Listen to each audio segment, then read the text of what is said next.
Hello guys, welcome sa Pinoy Recap PH. For more Manhwa Tagalog Recap, paki-like, comment, and subscribe na rin po and hit the notification bell para ma-update ko kayo pag may bago tayong upload. Maraming salamat. God bless. Bago tayo magsimula mga idol, shout out muna sa mga sulit na sumusuporta sa channel ko. Maraming salamat at kung hindi ka pa nakasubscribe, baka naman thank you. God bless. World at nakikita namin siyang binugbog ng 3 lalaki sa isang eskinita. Sinabi niya na kinamumuhian niya ang mundo dahil walang dahilan para magustuhan ito dahil tratuhin siya na parang hayop. Nagdulot ito ng hindi pagtitiwala ng tao sa sinuman. Nakikita namin ang lalaking nakikipaglaban sa isang grupo at nagpapaliwanag kung paano siya nag-iisa at sa simula ng 2020 nagbago ang mundo. Nag-pop up ang mga piitan sa buong mundo at bumaha ang mga halimaw mula sa mga gate. Nagdulot ito ng pagkawasak ng mga lungsod at maraming pagkamatay. Lumitaw din ang mga mystical na nilalang na tinatawag na nimbus at binigyan ng otoridad ang mga itinalaga bilang mga manlalaro. Naniniwala ang mga tao na maililigtas ng mga manlalaro ang mundo. Ngunit sinamantala ng mga manlalaro ang kaguluhan mula sa mga tarangkahan at ginamit ito para sa makasariling pakinabang. Inakala ng lahat na ito na ang katapusan ng mundo, ngunit para sa lalaki, hindi ito nakakaapekto sa kanya dahil hindi siya nagtitiwala sa sinuman. Iyon ay hanggang sa nakilala niya, sabihin, si Jun Lee, isa sa mga unang manlalaro. Siya ang pinakamalakas na manlalaro at pinotektahan niya ang mahihina. Sabihin ni Jun na papatayin niya ang boss at tatapusin ang laro, kaya nailigtas ang mundo. Bumuo siya ng isang guild na tinatawag na Mesha. At ang iba pang mga bayani sa buong mundo ay dahan-dahang dumagsa, sabihin, Hunyo, at ito ang unang pagkakataon na nagkaroon siya ng mga kasamang mapagkakatiwalaan at masusundan. At kung sila yon, naisip niya, mababago nila ang mundo. Nakita namin silang papalapit sa huling pinto, at sinabi ng lalaki na oras na para sa panghuling labanan, at sinabi ni Jun sa kanya na ito na ang huling labanan para sa kanya, at nalaman namin ang pangalan ng lalaki bilang Woojin Kim. Nang tumalikod siya ay nasaksak siya ni Sejun at sinabi niyang maganda ang ginawa niya. At kung hindi dahil sa kanya, hindi siya makakaabot ng ganito. Si Woojin ay nahulog sa ilalim ng isang sumpa, at ang kanyang mga istatistika ay nabawasan ng husto. Tinanong niya si Segin kung ito na ba ang plano niya sa simula at bakit. Isang babae ang lumabas mula sa anino at sinabing kapag nawala na ang huling piitan, lahat ng iba pa ay mangyayari rin at wala nang susunod sa kanila. Kaya hindi na nila kayang pamunuan ang mundo. Ang pangalan ng babae ay Shin Hae Park. Tumingala si Woojin sa dalawa at nagsisigawan nang magsimulang kumalat ang lason sa buong katawan niya. Sinagot ni Shinai ang kanyang mga pagtutol at sinabi sa kanya na ang lason lamang ay sapat na para sa lahat. Tinanong niya kung ano ang ibig sabihin nito at nabigla siya nang malaman niya kung ano ang ibig niyang sabihin. Sinabi niya sa kanya na nagtiwala sila sa kanila at talagang gusto nilang baguhin ang mundo, ngunit inalis pa rin nila ang mga ito. Sinabi niya kay Woojin na salamat sa pakikitungo niya sa lahat ng mga boss, dapat madali nilang makontrol ang mundo ngayon. Sumigaw si Woojin para sabihin ni Segwin ang isang bagay, ngunit lumayo siya sa kanya. Napagtanto ni Woojin na walang sinumang mapagkakatiwalaan sa simula pa lang, at ito ang paraan kung paano siya namatay. May lumabas na status window na nagsasabing nagsisimula ang laro, biglang narinig ni Woojin ang mga boses ng maraming tao ang nag-uusap at pagkatapos ay iminulat ang kanyang mga mata at nalilito sa nangyayari. 1 minuto lang ang nakalipas ay sinaksak siya ni Balmung at iniisip niya kung nananaginip ba siya. Ang truck na sinasakyan niya at biglang huminto at nakita naming may mga orsi sa kalye at sumigaw ang driver na sinasabi sa mga sundalo na ilabas ang kanilang mga armas. Mabilis na bumaba ang mga sundalo at napansin sila ng mga orcs at nagsimulang paniningil sa kanila. Sumigaw ang isa sa mga lalaki na sinasabi sa lahat na barilin lang kapag sigurado silang tatama ito, ngunit naputol ito ng mga tunog ng putok ng baril. At tumingin silang lahat para makita si Woojin na gumagapas sa orcs. Mabilis niyang pinatay ang 2 pang orsi, pagkatapos ay iniiwasan ang isa sa kanilang mga pag-atake at pinapatay din ito. Siya ay dumapo sa kanyang mga paa, at ang huling orc ay nagsimulang tumakbo sa takot. Ngunit binigyan niya ito ng libreng gupit. Ang iba pang mga sundalo ay nagulat sa kung gaano kabilis niya inalis ang mga orcs, na nagtataka kung paano ito posible. Kinukumpirma ni Woojin na ang mga sensasyong nararanasan niya ay masyadong totoo para maging isang panaginip. Nilapitan siya ng lalaki kanina at sinigawan siya, ngunit hindi siya pinansin ni Woojin dahil alam niyang hindi iyon panaginip at talagang bumalik siya sa nakaraan. Umupo siya habang ang iba pang mga sundalo ay nagsitsismisan tungkol sa kanya at iniisip niya ang tungkol sa Shanghai at Sejin, ngunit bigla siyang nakarinig ng tunog sa kanyang tainga at lumabas ang isang window ng status na nagsasabing nagising siya bilang isang manlalaro. Nakakita siya ng pop-up na nagpapakita ng kanyang mga opsyon sa klase, ngunit nagulat siya na mayroong 3 pagpipilian. Ang isa sa kanila ay tinatawag na Agent of the Dark World at pinapayagan nito ang isa na kontrolin ang mga sumpa, lason, at mga patay na mandurumog. At hindi tulad ng iba.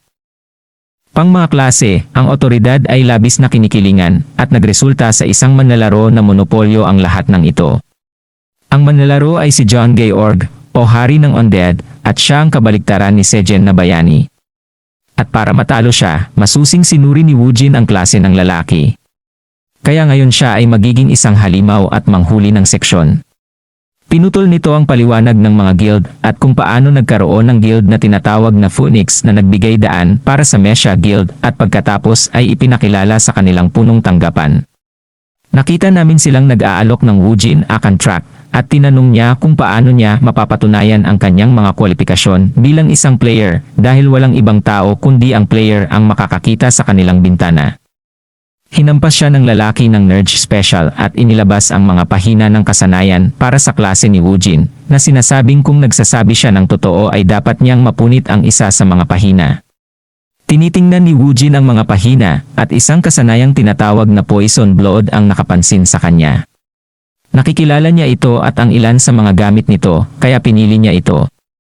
Pinunit niya ang pahina at nakuha ang kasanayan, at naalala niya ang isang sandali sa kanyang nakaraang buhay kasama ang kanyang mga kasama. At nagbibiro sila, tinatawag siyang aso. At pagkatapos ay sinabi niya sa kanila na maghanda para sa labanan at natapos ang flashback. Sabi ni Woojin dahil bumalik siya sa nakaraan. Malamang nabuhay din sila at dapat niya silang makilala sa lalong madaling panahon. Lumipat ang lokasyon sa isang sports park at nakakita kami ng isang grupo ng mga tao sa isang parking garage na pinag-uusapan kung paano ito ang kanilang unang pagkakataon sa pangangaso at sila ay naghihintay sa kanilang huling miyembro sila. Isang batang babae mula sa grupo ang tumawag sa kanyang kotse, nagtanong at ang isa ay nagkomento sa kung paano siya mukhang mahirap din at na hindi nila siya dapat pansinin. Isa sa mga lalaki sa grupo ang nagsabi sa iba na maaari na lang silang magpanggap na sila ay isang lalaki. Naputol ito sa kanilang pagtatapos ng kanilang briefing at nakita namin na niraid nila ang pugad ng isang duwende at ang lalaking nag-brief sa lahat ay nagpa-double check sa kanilang mga inventaryo. And we see Woojin saying that since he didn't know anyone here, he won't need to worry. They went to the dungeon and one of the group member was surprised by the size of the gate and they all had in on the other gilid. Wala na sila sa downtown ng isang lungsod, ngunit nasa kagubatan. Sabi ng isa sa kanila, para silang pumasok sa isang laro at sinabi ni Baldi sa lahat na manatiling alerto dahil hindi ito laro. Sinuri ni Woojin ang ilang paligid at napansin niya na maraming duwende at nilapitan siya ni Baldi at sinabihan siyang scout ang lugar habang nagtatayo sila ng kampo. Pumayag siya at umalis. Tumawa ang isa sa mga miyembro na tinawag siyang tulala dahil sa pagsang-ayon pagkatapos niyang umalis dahil ito ay mapanganib at sinabi ni Baldi sa lahat ngayon na ang lahat ng mga bagay ay sa kanila. Pumaputol ito sa Mesha Guild at nakita namin si Shinya na nagpapakilala ng bagong miyembro sa lahat. At isang malabong figura ang pumasok sa silid. Ang isa sa mga miyembro, si Guyang, na mukhang isang Orsi, ay nainis at ang figura ay nagpakilala na nagsasabing ang kanyang pangalan ay Suzuki Aichi. Sinabi ng lalaki sa lahat na dahil ang lahat ay mukhang pamilyar, hindi na kailangang magpakilala sa kanyang sarili. At sabihing sinabi ni Jun sa lalaki na may lakas siya ng loob at nagpakilala, tinanong ni Suzuki kung ano ang gagawin niya. Ngayon, at ang Orsi na tulad ng tao ay nagalit na nagtatanong kung nasaan ang kanyang ugali. Ipinakilala sa amin ang higit pa tungkol sa Mesha Guild, at tinanong ni Suzuki si Piggy kung bakit siya nagagalit at kung siya ay bastos, o kung ito ay dahil sa siya ay may sama ng loob. Sinabihan sila ng siruhano na huminto, at ang ORC ay mabilis na umupo, na nagsasabing siya ay makaganti siya. Sinabi ng Shaney na sapat na yon para sa pagbati, at tinanong kung gaano katagal sila maghihintay.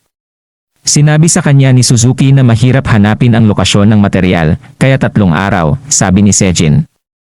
Iyan ay hindi masama, at ito ay bumabalik sa piitan na kinaroroonan ni Woojin. Siya ay nag-inspeksyon sa isang puno at ngumingiti habang sinasabi na tila lahat ng mga chismis tungkol sa piitan ay totoo. At na ito ay halos nakakatawa dahil halos lahat ng itinuro sa kanya ay ni Suzuki. Naalala niya ang isa sa kanyang mga turo at nakita natin ang kanilang pag-uusap tungkol sa kung gaano kalaki ang iyong lakas, magkakaroon ka ng kahinaan at napagtanto ni Woojin na pinag-uusapan niya ang tungkol sa guild. Aso at ngayon ang pagtuturo na itinuro niya kay Woojin ay gagamitin laban sa kanya. Mabilis na lumipad ang isang bato kay Woojin, ngunit nailagan niya ito, at nakita namin ang 3 duwende na nakaharap sa kanya, ay hinugot niya ang isang punyal mula sa kanyang inventaryo at pinutol niya ang kanyang kamay na nagsasabi na isinuot siya. Sinisingil siya ng isa sa kanila, at nagsimulang indayog ang panghampas nito, ngunit umiwas si Woojin, at sinaksak ito sa braso, pagkatapos ay hinugot ang kanyang punyal. Nasasaktan na ngayon ang duwende sa husay at muling indayog sa kanya, ngunit umiwas siya at si Woojin nagkomento sa kung paano hindi dapat maging epektibo ang kasanayan kung hindi maapektuhan ang duwende. Ang isa sa kanila ay tumalon sa kanya at umiwas siya habang hinahampas nito ang pamalo nito sa lupa at kinakain niya ang kanyang punyal sa bungo nito na agad itong pinatay. Nagkomento siya sa kung paanong hindi sila mahihirapang harapin, ngunit kung hahatakin pa niya ito ay patuloy lang silang magpapakita. Inilabas niya ang latigo, hindi isang kotse, at nakita namin na ang latigo ay may epekto sa takot para sa mga goblin na nakapaloob dito. Takot na takot sila, at sinabi niyang natutuwa siyang inihanda niya ito ng maaga. Bumalik ito sa grupo sa loob ng piitan, kasama si Woojin, at nakarinig sila ng paggalaw sa likod nila at lumingon upang makita ang isang kawan ng mga goblins na umaakay sa kanila. Ang batang babae ay sumisigaw at itinaas ang kanyang mga kamay sa takot. Naramdaman niya ang pagtilamsik ng dugo sa kanyang mukha at binuksan ang kanyang mga mata upang makitang pinrotektahan siya ni Baldi. Tinawag ng lahat si Baldi at sinabi niya sa kanila na magiging magaan ang trabaho. Sinubukan ni Piggy na bunutin ang kanyang espada mula sa bangkay, ngunit ito ay natigil at isa sa mga duwende ang nakapasok sa kanya sa think tank na naging sanhi ng kanyang pagkahulog sa ang sahig. Tumayo si Piggy at nagsimulang gumapang sa lahat ng humihingi ng tulong at sinabihan silang tumigil na lamang sa panonood. 2 sa mga miyembro ang pumasok upang tulungan siya at hiniwa nito ang isa sa mga duwende na hiniwa pababa sa dibdib nito. Ngumiti si Woojin at nakita namin ito. Sinubukan ni Goblin na tumakbo palayo sa kanya, ngunit ikinabit niya ang kanyang latigo sa lalamunan nito at nabali ang leg nito. Nag-level up siya at nakakita kami ng status window na nagsasabing siya ay napapansin. Lumilitaw. Mababa daw ang standard kung ito lang ang kailangan para mapansin, at ang mga hangal lang daw ang magsasayang ng oras sa pag-indayog ng mabigat na sandata sa paligid dahil kahit isang latigo ay sapat na para sa isang duwende. Nakita namin ang grupo na nakaupo at ang isa ng mga miyembro ay nagtanong kung ano sa palagay nila ang nangyari sa bagong dating, at sinabi ni Piggy na siya ay malamang napatay na at nagsimula silang magtalo dahil si Piggy ang nagpaalis sa kanya ng mag-isa. Natakot ang babae at biglang narinig nilang lahat ang tunog ng isang duwende at sila ay kaagad panic at group up. Binalikan nito si Woojin at nag-level up na naman siya at na-unlock ang kakayahang magpatawag ng skeleton na sundalo. Nagulat siya na nakuha na niya ang kasanayan at ipinaliwanag niya kung paano ito inabuso ng gay orb para lumikha ng hukbo, ngunit mayroon itong kapintasan na nagbigay daan kay Woojin na mahuli siya. Mabilis na natutunan ni Woojin ang kasanayan at lumapit sa isang bangkay ng duwende at nakita namin ang mga bangkay. Nagsisimulang matunaw ang laman at bumangon ang kalansay mula rito. Tiningnan ni Woojin ang balangkas at sinabing gusto niya ang mga mata nito. Habang nananatili ang ilang manlalaro sa dingding at nagkokomento siya sa kung paano umiiral ang mga halimaw upang saktan ang mga tao, kaya kailangan niyang manatiling walang awa sa kanila.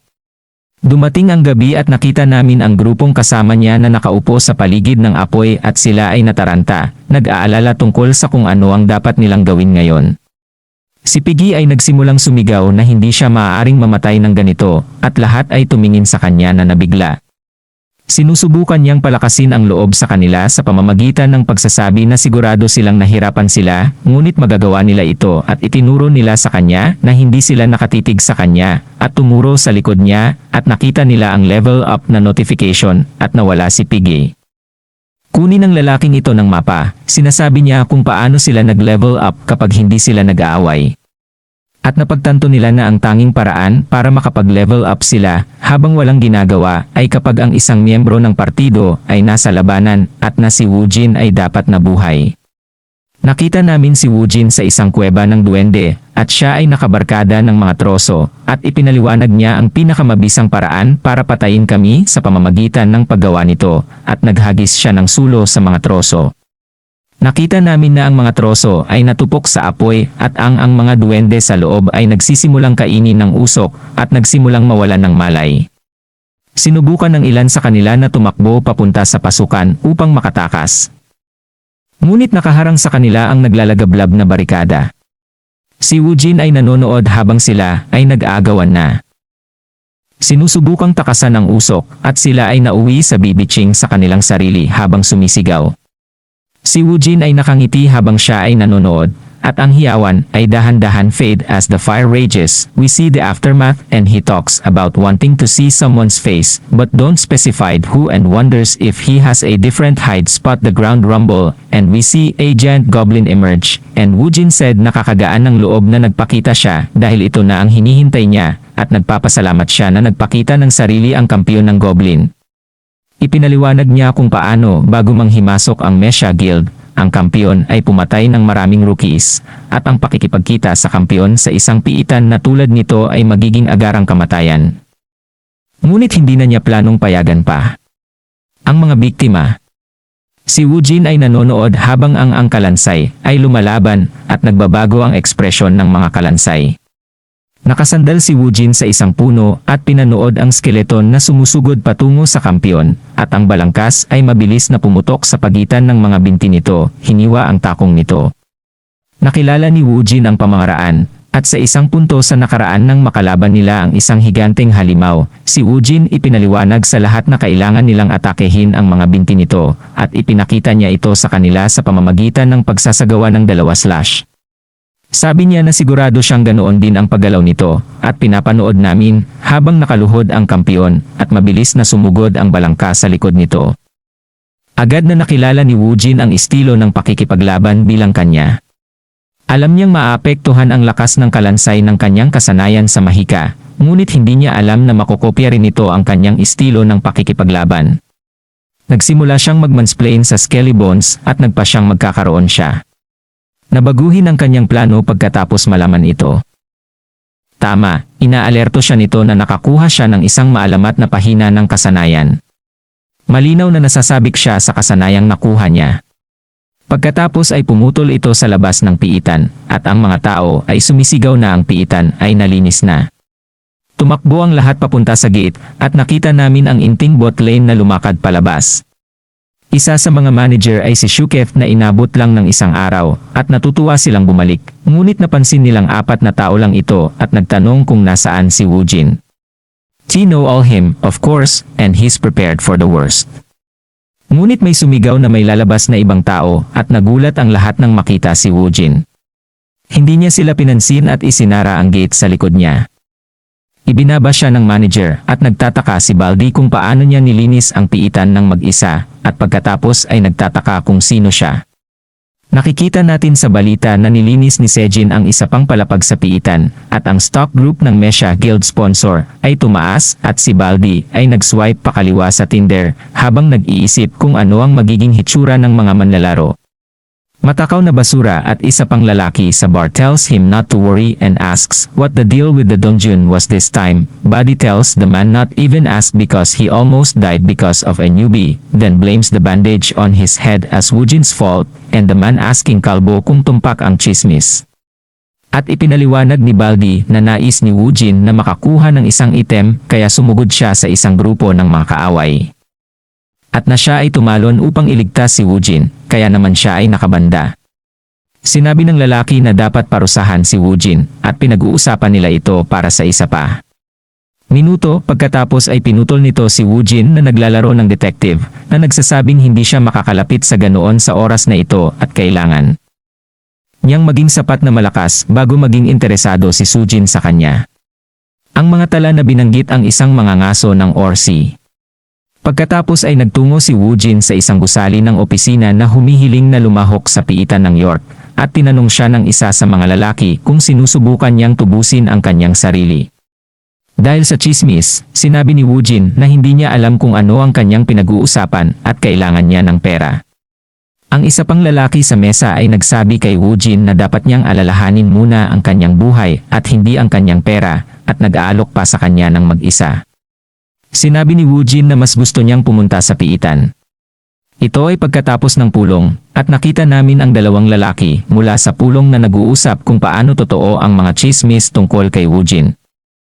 At ang isa sa kanila ay nagtanong kung ano ang katayuan ng piitan na kanyang sinusubukan upang makapasok. Ang isa pang lalaki ay nagsasabi sa kanya na ang isang lalaki na nagngangalang John Gideon ay pinahiran ang kanyang partido at kung paanong ang lalaki ay isang sumisikat na bituin at maging siya ay nabigo. Nagpasya silang suportahan si Woojin at tingnan kung ano ang mangyayari. Sinabi ni Woojin na para makapatay ng isang bayani, ang unang hakbang ay ang humawak ng kamay sa mga kontrabida. Humarap ito kay Woojin sa lugar ng piitan at nakita naming tumakbo ang isang manager. Sa kanya nagtatanong kung siya ba talaga sa piitan, kahit na sa tingin niya ay baliw siya. Nakikita namin ang gate at ngayon ay nasa loob nito. Tinitingnan ni Woojin ang kanyang mga istatistika at napagtanto na maaaring napakahirap para sa kanya upang mahawakan, ngunit kung makakapatay siya ng isang Orsi at gawin itong balangkas, magiging maayos siya. Mabilis na lumapit ang isang Orsi mula sa likuran at inatake siya, ngunit si Woojin ay dumulas sa ilalim ng kanyang mga binti, pagkatapos ay nag-breakdance at pinutol ang kanyang mga binti, ngunit bahagya lamang itong kinakamot dahil makapal ang balat. At napagtanto niya na batay sa kapangyarihan ng York, patay na siya kung makakakuha siya ng ngunit kung magagawa niya siyang isang kalansay. Pagkatapos ay i-clear ang piitan hanggat maaari. Naglock ang mga mata nila at pagkatapos ay muling umindayog ang York sa kanya, ngunit siya umiiwas habang kinakamot ng mga labi. Mabilis siyang pumunta sa likod nito at pagkatapos ay sumugod muli sa mga takong nito, tinamaan ang sugat mula sa dati at pagkatapos ay nilaslas ang mga binti nito ng paulit-ulit. Sumugod siya sa harap ng Orsi, ngunit wala itong magawa at pagkatapos ay nakita namin ang pagbuhos ng dugo mula sa legs nito at napaluhod siya. Sinabi ito ni Woojin na walang mga paa, ay isa lamang itong maruming nilalang, pagkatapos ay nagpagupit siya. Pagkatapos ay lumabas ang window ng status na nagsasabing ang kalansay na sundalo ay ipinatawag. Putol nito sa dalawang lalaking nag-uusap. Hindi kami nagpapakilala sa kanila, at isa sa kanila ang nagsabi na ang kanyang tinitingnan ay kawili-wili, at ang isa naman ay nagtatanong sa kanya kung ano ang kanyang tinitingnan at tinanong kung siya ay nagiging isang weirdo na naman. Sinabi sa kanya ng lalaki na nakikita niya ito para sa kanyang sarili at ipinasa sa kanya ang isang clipboard. Tumingin siya sa ibaba at nakita namin ang impormasyon ni Woojin at nalilito kung paano nilisan ng isang newbie ang isang piitan ng solo. Sinabi sa kanya ng isa pang lalaki na tila si Woojin ay pumasok sa kanyang pangalawang piitan na mag-isa. Ang sabi ng isang lalaki ay walang paraan dahil kahit siya ay nahirapan ng husto sa una, at pagkatapos ay sinabi na ito ay peking balita lamang. At habang tinatawag siyang gulible, pumasok ang isang babae at pagkatapos ay nagtanong kung may mali sa kanyang ulat. Nataranta siya at sinabing makatuwiran ngayon na si Secretary Lee ang gumawa nito at naisip niyang ito ay masyadong perpekto. Pagkatapos ay nagtanong kung paano siya nakakuha ng ganoong mataas na kalidad na impormasyon. Inihampas niya ang mga inumin sa mesa na nagsasabing ito ay dahil trabaho niya At sinabi ng isa pang lalaki na ito ay 100% mapagkakatiwalaan kung ito ay mula kay Lee. Ngunit pagkatapos ay tumingin sa ibaba upang makita ang mga instant na pakete ng kape at pagkatapos ay naging mega mean while barking at her for buying instant coffee. He then asks for her excuse and she said she bought it a while ago and her report was made with reusable paper. Agad na binago ng lalaki ang kanyang muod, sinasabing ito ang pinakamahusay at nag-transform bilang Buddha habang kumakanta sa kanya ng mga papuri. Tinitigan ng isa pang lalaki ang kanyang kalbo na ulo at sinabing iyon ang dahilan kung bakit siya kalbo. Pagkatapos ay tinanong ng lalaki si Lee kung kumusta ang mga pagbili ng mga piitan at sinabi niya, "May ilang mabubuti."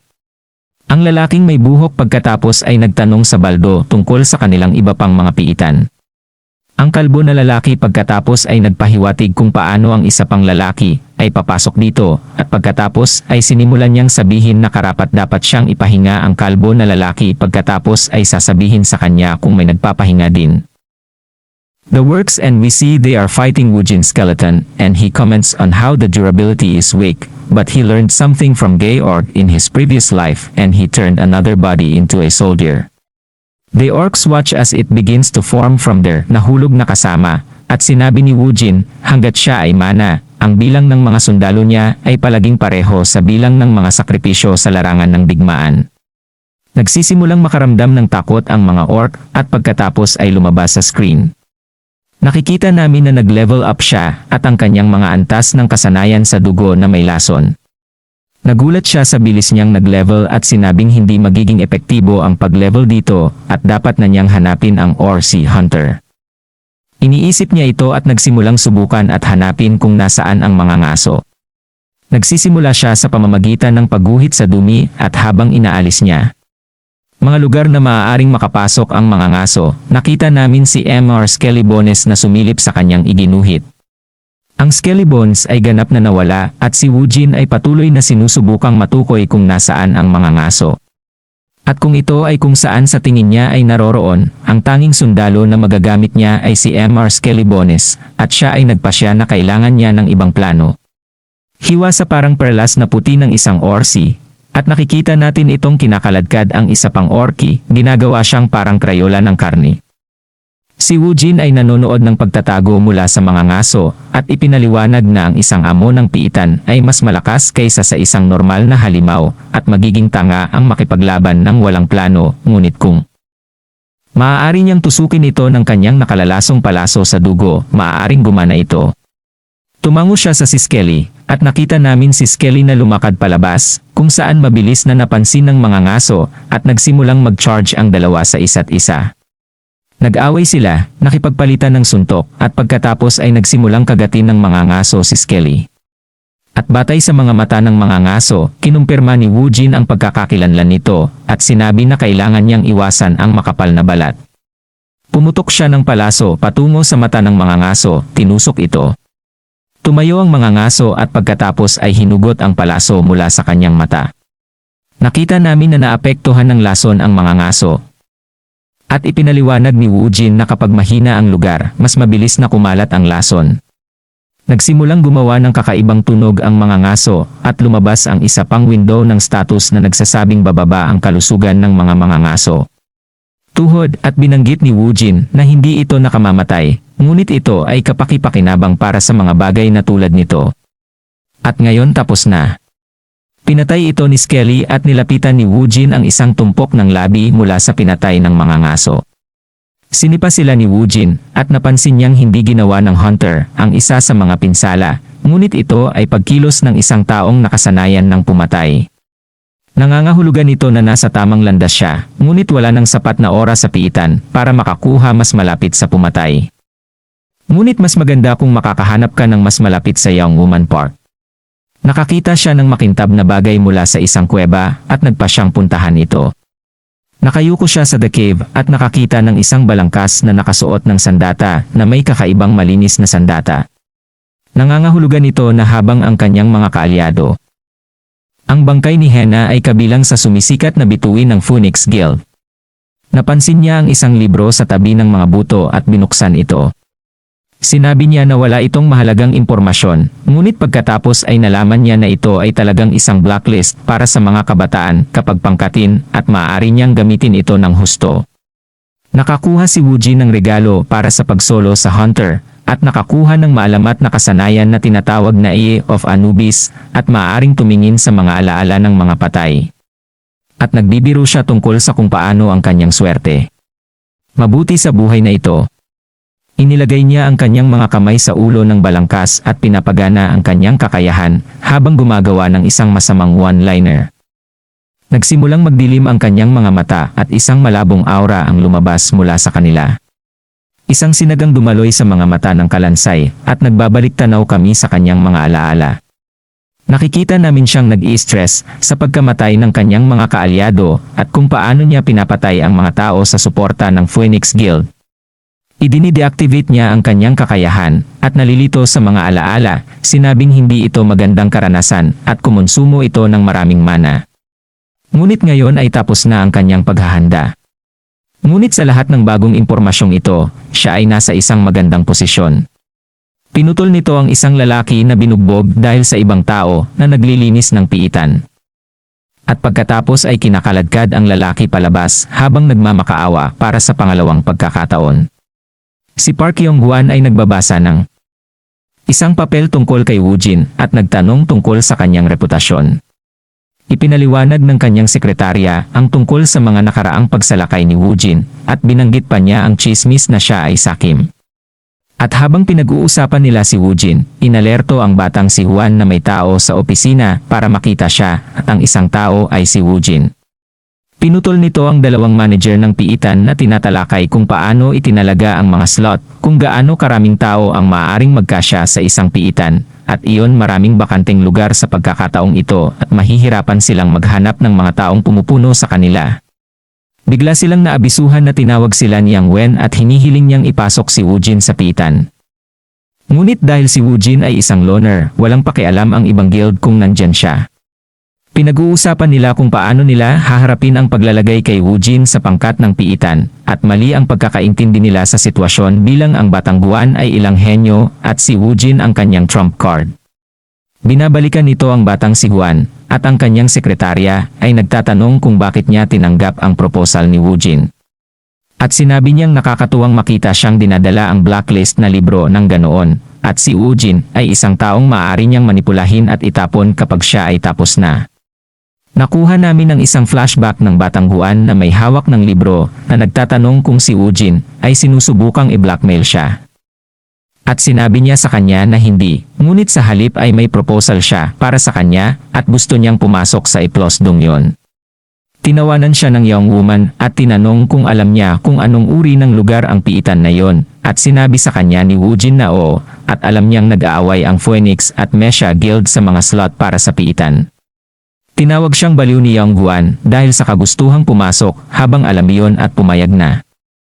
Lumipat ito sa isang universidad at nakita namin si Wu Jin na dumadalo sa isang seminar sa Dongjun Report at nalaman namin na mayroon itong mahigit 1,000 ORC at isang ORC champion. Nagkomento si Wu Jin kung paanong ang mga nakaligtas sa pag-ataking ito noon ay 70 katao lamang sa 150 na pumapasok, at kung isasaalang-alang ang lahat ng mga taong kalahok sa aming mga elite, walang paraan na ang marami ay mula sa mga halimaw lamang. Kaya malaki ang posibilidad na pinaslang ang mga manlalaro, marahil ay maaaring nakawin ang kanilang mga item. Ang gantimpala para sa pagpatay sa kampiyon ay ang York Fang, na ibinigay kay Segin sa kanyang nakaraang buhay. Sinabi ni Wu Jin na kahit na si Sejin ang nasa likod ng mga pagpatay, malamang na hindi mismo ang Mesha Guild ang gumawa nito, ngunit gumamit ng espiya sa iba guild sa halip, at plano niyang gamitin ang kanyang nakaraang buhay para mahulaan ang kanilang susunod na galaw. Pumaputol ito sa gate at nakita namin ang isang malaking grupo na pumasok. Ang mga malalaking guild ay naroon lahat at kahit ilang mas maliliit. Sinabi ni Wu Jin na ang kanyang unang layunin ay kunin ang York Champions Loot. Isa sa mga miyembro ng Mesha ang sumigaw para sa kanilang guild na kunin ang frontline, at ang iba ay tumitingin ng may pagkamangha, at ang isa pa ay nagsabi na dahil lamang sila ay unang lumipat, hindi ito mahalaga, may sumigaw na may ORC at nakita namin itong nakatayo sa harap ng Mesha Guild. Isang lalaking may higanteng kalasag ang nagsabing aalisin ito ng Mesha Guild. Hinahampas niya ang kanyang kalasag sa lupa, tinutuya ang orc na atakihin siya. Tinamaan nito ang kalasag at itinulak ang tangke pabalik. Nagulat ang Orsi at tinanong ng tangke kung iyon lang, at nagsimulang magsalita ang isang salamangkero. Lumilitaw ang nilalang na Eldridge at higanteng baging at pinigilan ang Orsi. Ang Orsi ay sumisigaw habang sinusubukang basagin ang mga baging. Nagsisimula silang kabahan nang mapagtanto nila na ang bulong-bulungan na naririnig nila ay isang stampede ng mga Orsi. Ang orcs at mga manlalaro ay nakikibaka, at ang ilan sa mga manlalaro ay nababangon, ngunit ang ilang mga caster ay nagpapadala ng mga bato na lumilipad patungo sa orcs. Ang Mesha Guild ay nagmamadaling pumasok sa lumikha ng isang frontline.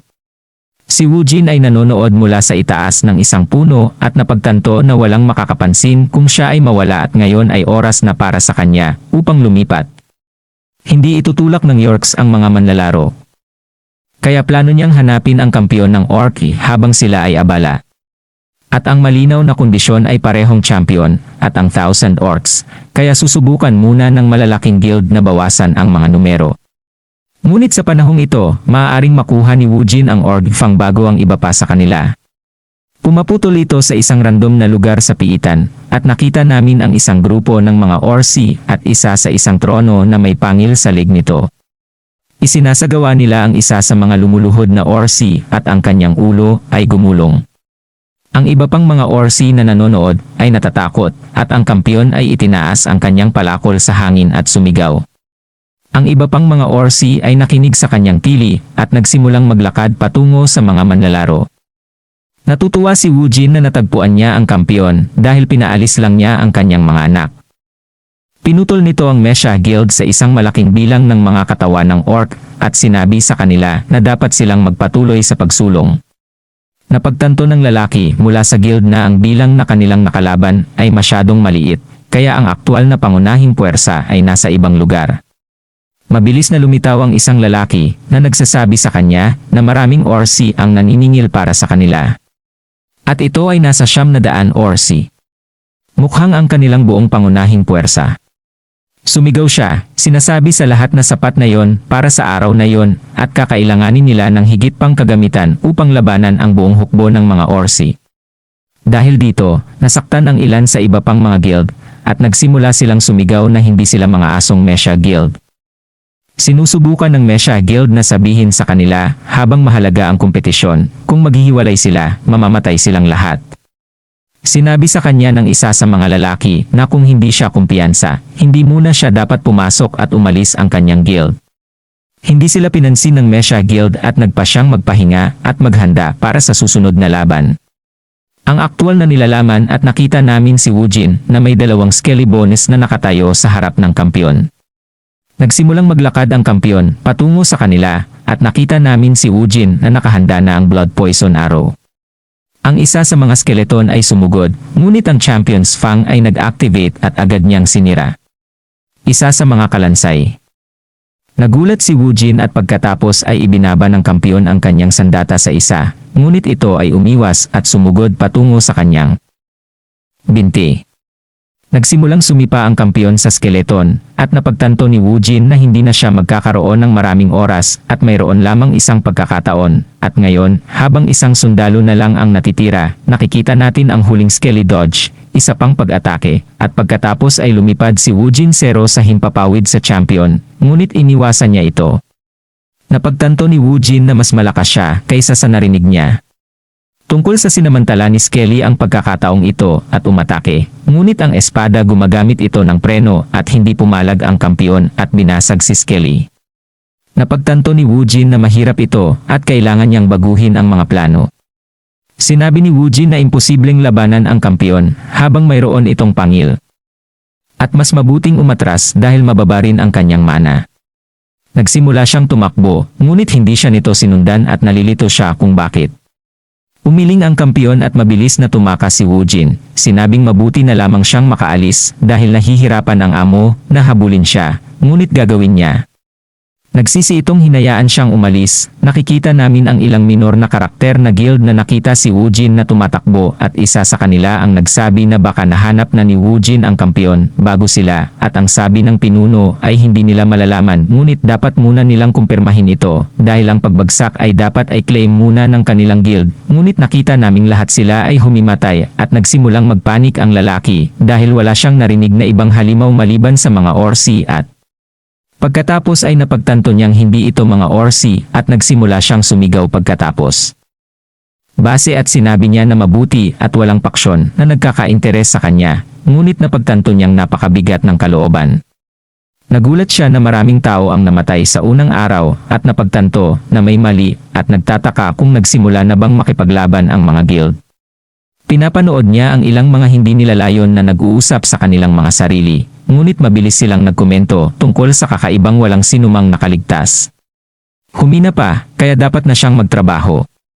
Nagsisimulang maglakad ang ilang orsi palabas ng kagubatan, at ang mga manlalaro ay natakot, at nakita namin silang nag-squaring up na parang isang Lord of the Rings na lumalaban.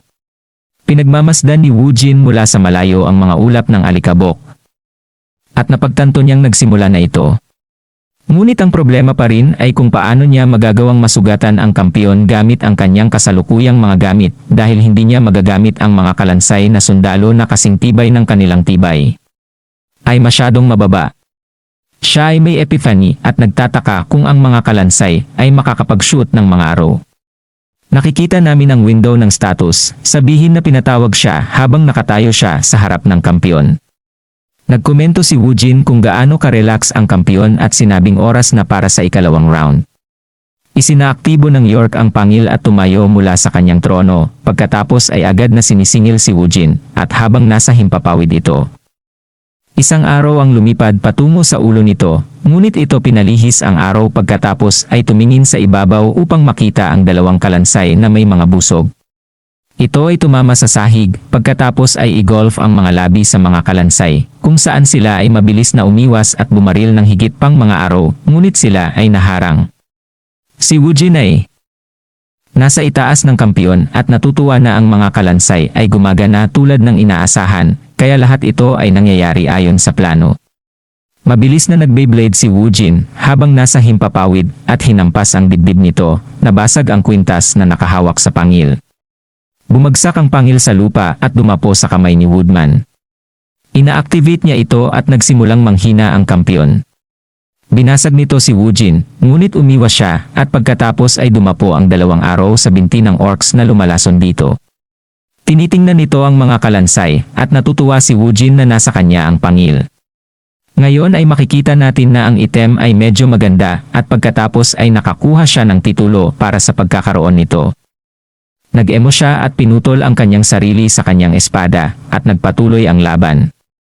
Sinubukan ng kampiyon na patayin ang mga kalansay, ngunit iniiwasan siya ng mga ito at patuloy na bumaril ng mga arrow at habang hinaharangan niya ang isa't isa, diretso sa kanyang bituka. Sinamantala ni Woojin ang pagkakataong ito at sumugod at inindayog siya ng kampiyon, ngunit sinusurf niya iyon at ginagamit ang momentum para saksakin ang braso nito. Binitawan nito ang palakol, pagkatapos ay binabaan ni Woojin ang orsi habang pinalipad ang palakol.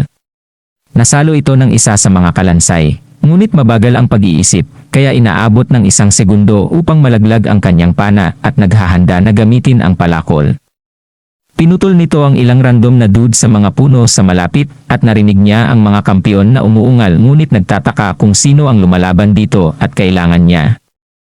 Kung ang dalawang Emers Kelly, Bones at Woojin ay pinaglaruan ang kampiyon at siya ay natakot sa aming anak at tumakbo palayo, ngunit narinig siya ni Woojin at ngumisi. Ang lalaki ay nagpatuloy sa pagtakbo hanggang sa isang palaso ang bumagsak sa kanyang balikat at siya ay nahulog sa floor, pagkatapos ay nagtataka kung sino ang umatake sa kanya, nagtataka kung si Woojin ang nakakita sa kanya dati. Lumingon siya upang makita ang isang yugto ng Edgelord na umiral at pagkatapos ay nawala ang kanyang mga pribilehiyo sa pagsasalita.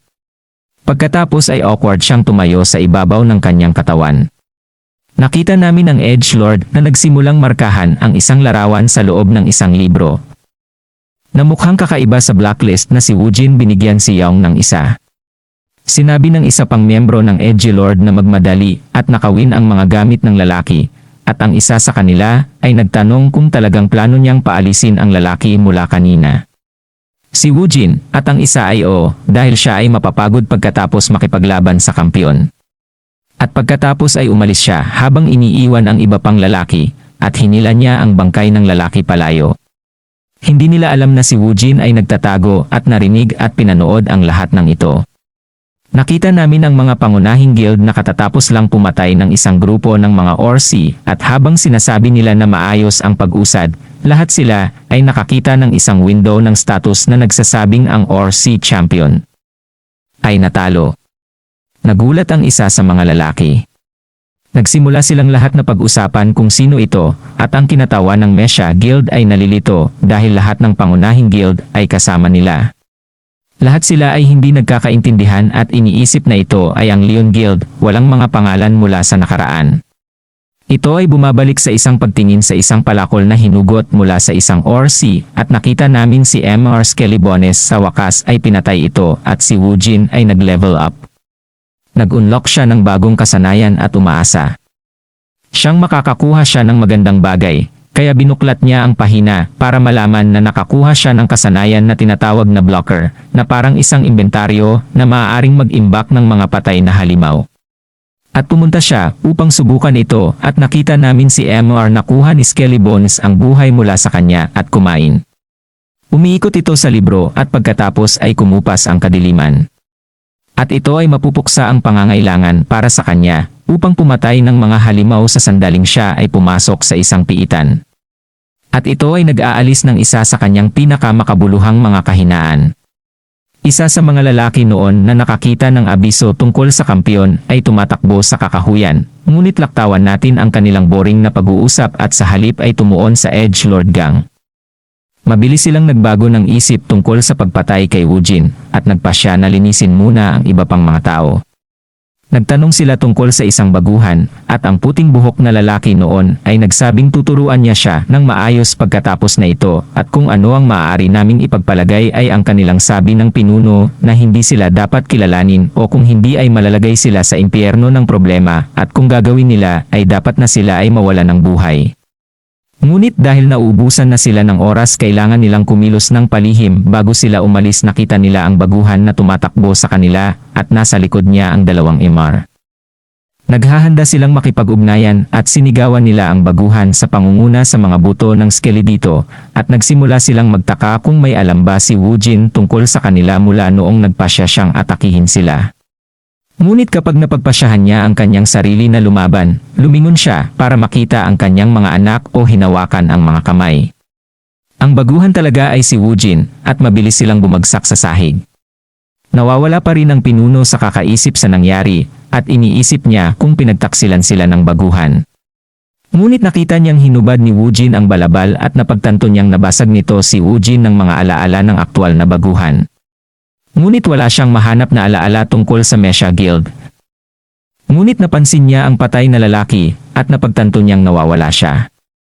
Lords, and he walks off. It cuts back to the present, and we see the leader of the Edgelords wondering where he came from and the Skelly started approaching the other Alive members. Natutuwa si Woojin na lahat mula sa mga bagong alaala ay natipon dito.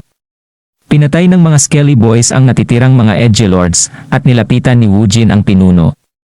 Napagtanto ng pinuno na si Woojin ay hindi nag-aatubiling pumatay at sinabi sa kanya na wala siyang mahahanap mula sa kanya. Napagtanto ng pinuno na kahit na siya ay nabubuhay, siya ay magiging isang kahihiyan. Pagkatapos ay ginawa niya ang Sudoku bilang isang biro. Sinabi ni Woojin na yon ay walang kabuluhan at pagkatapos ay napagtanto na malamang na siya ay may maraming impormasyon na itatago. Ina-activate niya ang kanyang kakayahan sa pagbabasa ng think tank. At ang masyadong mahabang hindi pagbabasa ng flashback ay nagpapaliwanag kung paano sinusubukan ng ilang tao na monopolihin ang mga piitan at bumuo ng sarili nilang imperyo na tinatawag na Yamamoto State at ipinakilala niya ang Edgelord sa mga taong gagabay sa kanya sa tamang landas. At ito ay dalawa sa mga lalaki mula sa pulong ng Mesha Guild. At pagkatapos ng piitan, kakailanganin nilang patayin ang isang broker ng piitan na nagngangalang Osei-chan. Naiinis si Woojin dahil ang dalawang lalaki ay dati niyang kasama at nasakop niya ang maraming piitan kasama nila. Sila ang kanyang mga guro at kanyang suporta at lubos siyang nagtiwala sa kanila. Tumanggi siyang hayaan silang magkaroon ng paraan sa pagkakataong ito at iniisip niya ang kanilang susunod na target at sinabi iyon dahil hindi niya alam. Pangalawa, matagumpay ang pagpatay at kung ang mga Yamamoto ay mapupunan ang kanyang pwesto. Si Sidjan ay makikinabang. At dahil kailangan nilang alisin ang pangalawa, maaari niyang gamitin ito tulad ng pagtitipon ng mga gamo-gamo sa apoy. At kailangan pa rin niya ng broker, kaya dapat magsimula siyang maghanda upang lumabas sa piitan. Naputol ang dalawang manager sa labas ng gate na nag-uusap tungkol sa kung paano magiging magulo ang lugar kapag naalis na ang piitan dahil ang mga manlalaro ay mag-aaway sa isa't isa at maliban sa Mesha Guild, lahat ay susubukan na makakuha ng dagdag na item. Ang isa sa mga lalaki ay nagulat at tinawag siya ng isa na nakakainis at pagkatapos ay nagpog face at nakita namin si Woojin na lumabas ng piitan. Lahat. Hanggang dito muna sa part na to, salamat mga idol.